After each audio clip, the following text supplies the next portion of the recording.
And we are back with Mark. Sorry about that. Okay, so what are you bringing to us now? Well, also my interest in watches, perhaps you could also say, goes back to when I was a child, because my dad used to work away and would leave the house very early in the morning and wouldn't come back till very late in the evening. So my brother and I used to raid his bedroom drawer, and in particular I always was very fond of this gold pocket watch which he kept in his bedroom drawer, Right. and I used to take it to school with me.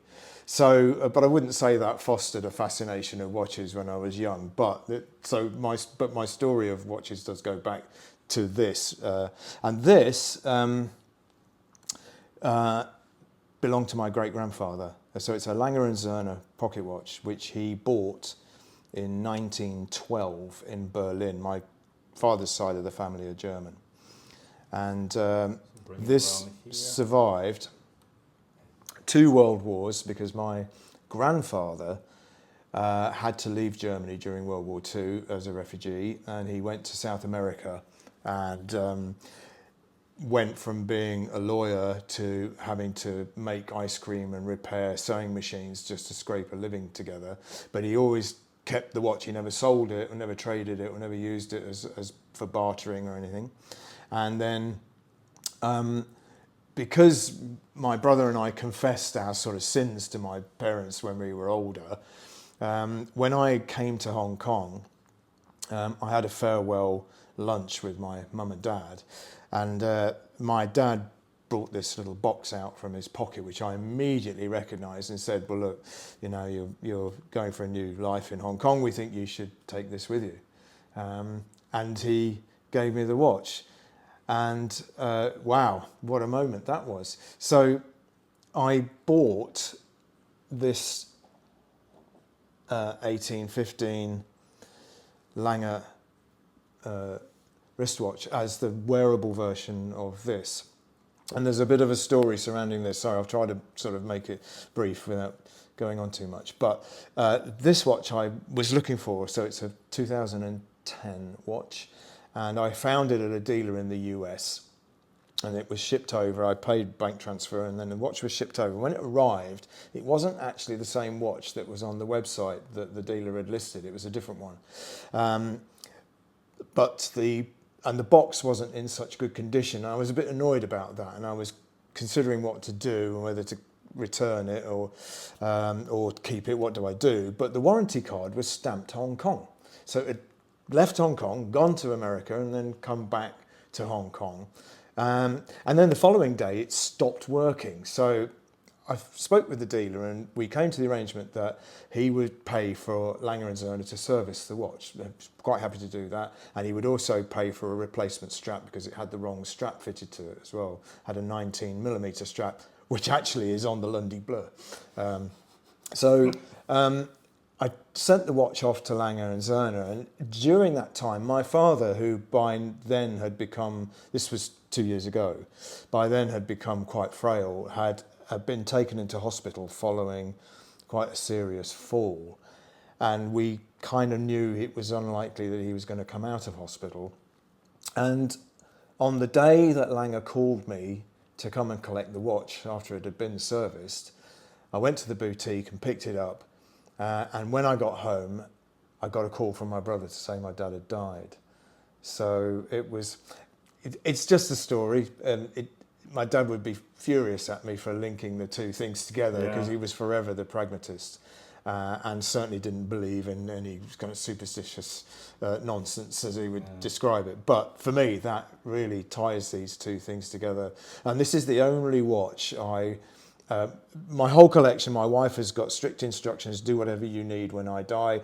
You want to sell it, just get rid of it and use the money. But this is the only watch that will stay in the family with the pocket watch, because my nephew is developing an interest in watches actually. So I will donate that to him, and then he will become the custodian of the pocket watch moving forward. But yeah, it's quite a thing, that really.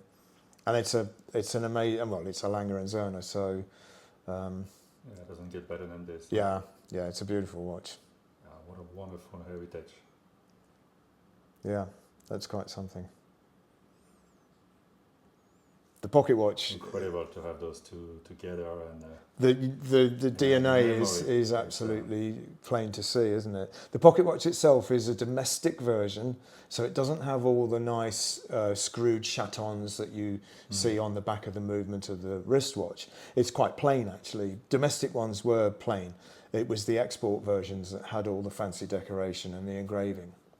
That's the sort of thing that only Mark researches and knows. And you learn every time you speak to him.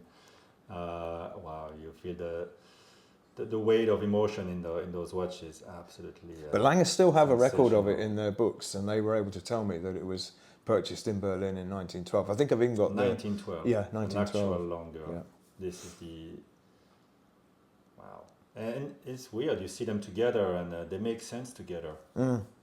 And, although the fonts are used are different. Fonts are these, different. The hands are different but as well. even the signature has some resemblance, And the dial with the inner circle. Yeah. it shows how brands establish a style, and there's a fine line that they don't cross, and that is very much longer. True and true. Wow. That is exceptional. Well, since we are with longer, Well, I then want to jump to one of your straight to recent the acquisitions. straight to the beast. So, This one is not my most recent acquisition, but this was. I have bought 3 watches this year. Gosh, and this was the first one of the 3 that I bought this year, and of course it needs no introduction, but it is a Zeitwerk, actually now on a white rubber strap, which I thought looks quite good. But this was. I sacrificed 2 very big watches in order to purchase this, but I wanted something that was horologically significant, not just a big flashy watch. I wanted something that was inventive and creative, and the movement for the Zeitwerk is the stuff of legend. It was a huge task to create a digital a digital movement in a linear layout, using a digital display, in a linear layout using an analog movement, and was the subject of many years of research and development. And then we have the Zeitwerk, which is just an astonishing piece of horology. And when you look at the Richemont Group and the companies and what they do, this is sort of FP Journe level inventive watchmaking, which is not something many of the other companies in the Richemont Group do. I guess the equivalent of GLC would be the JLC, the geometry. That's the true. new actually, one. yeah. That's where they're finest, with nice finishing and interesting watchmaking. But longer, you get the incredible finishing from the entry level. But this is there's no equivalent anywhere. Yeah. There's no affordable version of this. This is the one. And so you've been wearing it quite a bit. I do wear it quite a lot. Yeah. Although, like with all my watches, of course, there's a honeymoon period, and then you get other watches, and then they take over slightly for a short while you're staring at them with a gooey-eyed on the wrist. And so there's a couple of other watches that I've acquired this year, which I've been wearing just as frequently. But it's a weird thing, right? You buy something that's so expensive, and then you wear it at the 7-Eleven down the road, and actually nobody probably notices what it is. No, not in Hong Kong anyway, for sure. Rolex, right? In the neighborhood, and that doubles the pleasure, right? It's your own pleasure. One of the things I'm forever grateful for, that Hong Kong is not the same as some of the rest of the world, where we can still wear what we like and don't have to look over our shoulder. I rue the day that changes, and I really pray that it doesn't. But it seems that we're getting more cameras coming into Hong Kong with facial recognition as part of the greater scheme of things, which is designed to deter crime. That's what they say, anyway. And so should make it even safer, which is good. You can enjoy the watches. So this is not your latest acquisition. No, not the latest acquisition. Actually, What would it be? the latest acquisition is what I'm wearing. I actually have an Alpine Eagle. Yeah, I couldn't believe, and this one of those watches that I like, and you just wait for the right deal. But they also make new versions. There's a There's a pink one as well, which the is just new come out. version with the 96 caliber. Which is Geneva Seal as well, which this one isn't. I've always liked the Alpine Eagle. When it first came out in 2019, I always really liked it, but just never bought one. It rubs the wrist like a claw. If you've never tried it, you guys ought to try it on. So, what about the look, almost like jewelry look of the bracelet? How do you get on with it? I love it. I think, of course, the criticisms are, well, they've just ripped off AP, the Royal Oak, and the Nautilus. Yeah, there's some superficial similarities, but you could look at half the watches in my collection, or all of them in my collection, and spot similarities within them all, actually. So I don't see it that way. I think it's very standalone in its design. I quite like the quality of the finishing, I have to say, is just on another level. And it's far, far, far better than the Royal Oak I used to have. Yeah. Maybe not so much better than the 15202 Jumbo Royal Oak. I think they're finished to a much higher standard. But the 15500 I had was really rather crude and poorly finished by comparison. The polishing on this, the brushing... I think you meant the 15500 you own and cherish and would never sell until you... Until I sold it. My relationship with AP, well, it doesn't exist anymore, but I don't particularly... Well, the first one to say that, right? Yeah, and, I know. And when they'll need clients, they'll be happy to welcome everybody back. But this one, it came up in a pre-owned dealer. It is 2 years old, so the warranty's already expired, but it had never been worn. It had full stickers all over it, full protective stickers, so it was literally brand new in the box. Person had bought it and just put it away. So the price, I negotiated it down, and really I paid a sort of second-hand price for a watch that would be partly, worn with scratches and what have you. So this is the time we're shooting this in 2024 in May, and this is a time to make good deals. Yep. And it's a time when a lot of people are a bit strapped for cash, but this is a time to grab those great Absolutely, deals. And especially in Hong Kong, this isn't a popular watch among Hong Kong local people. Yeah. It was a no-brainer almost. I'm quite happy with that one. And the dial is beautifully done. Even if it's not guilloché, it's just a stamped brass dial, but it's a really chameleon colour dial. It changes colour all the time, and it's just beautifully done. It's beautifully made. It's a great watch, great value watch. And it wears beautifully on you. Yeah, I'm really pleased with it. And that actually then there's because that begs the question. Well, there you go. Yeah, bring it together, because that's a good transition. And I think it's going to show people who are watching this that Mark has a problem. Or maybe it's not a problem. Maybe that's the joy of life. But why would you grab this? That's the problem. This comes at a good price after you just got this. It's in the same family, but you can always justify it. I mean, I got this one in November. Sorry, in December. I beg your pardon. But I had been waiting for it for a few months. Yeah.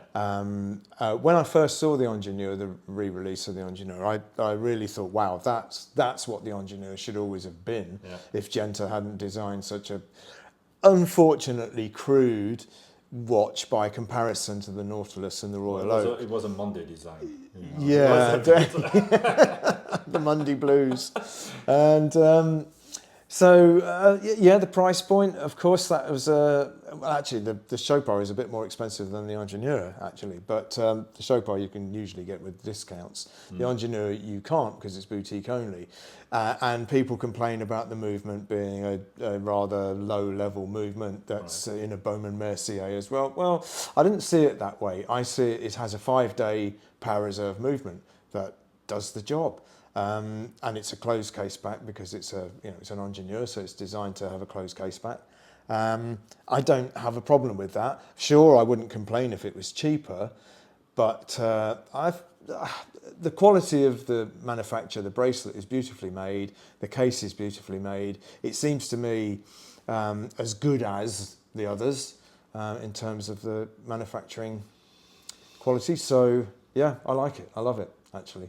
Look, who am I to judge? I just bought 4 or 5 Omega at retail. Passion sometimes takes us to the extreme, and yeah, both are gorgeous. And you think one of them will have to go after some enjoyment, or No, I don't. now still honeymoon, right? I don't ever intend to sell any of my. I'm at the sort of peak level of my collection. I don't really want to go above this in terms of numbers because there's already too many. But I buy them all with passion, not as an investment. And the only time I sell is if I want to buy something else. I quite often have to sell something to fund another purchase. Obviously my income at Mr. Chrono isn't, it's not a high level of income. However, it is all, I'm very fortunate, it is all disposable for me. So I can afford to save for 3-4 months, and I could buy one of these just by saving like that. Maybe you could bring in the Czapek, actually, since we're talking Chopard, about integrated bracelet watches. This is a stunning, the more refined approach to it. Boy, I was lucky with this one. I'm not sure if I should say this, but anyway. No, but I got such a huge discount at the authorised dealer at the time that I wouldn't say, again, I'm not going to say anything as a steal. I'm very consciously aware that we're looking at conspicuous consumption here, but in watch terms, it was a substantial saving on the retail price. And I got the first one in Asia. So I've had this already for over 2 years, 3 years, 2 years. I'd have to look back at my photographs. I can't remember exactly when I got it now, but it was certainly the first one. It's quite some time. They still feel fresh, but yeah. Unfortunately, values of these are dropping at the moment. It's one of those brands that's being hit quite hard by the current economic situation in the secondary market.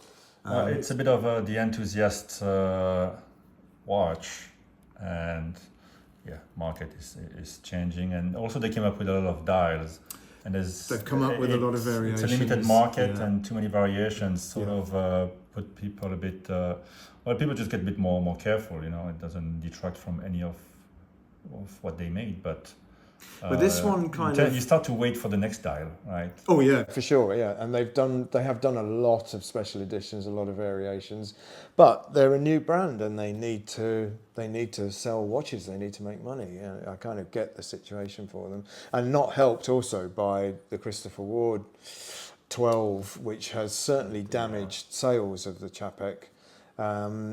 Whether there's some personal beef going on there and that's why that was released, or Christopher Ward was just going to do it anyway, I don't know. But the similarities can't be ignored. But then the pleasure is different. Yeah, I did a video about it, and I say that if you have the budget for this, get this. If you don't, get the other one. But when you look at the case back, that's where you understand what you got. And of course, when you wear it, this is like silk.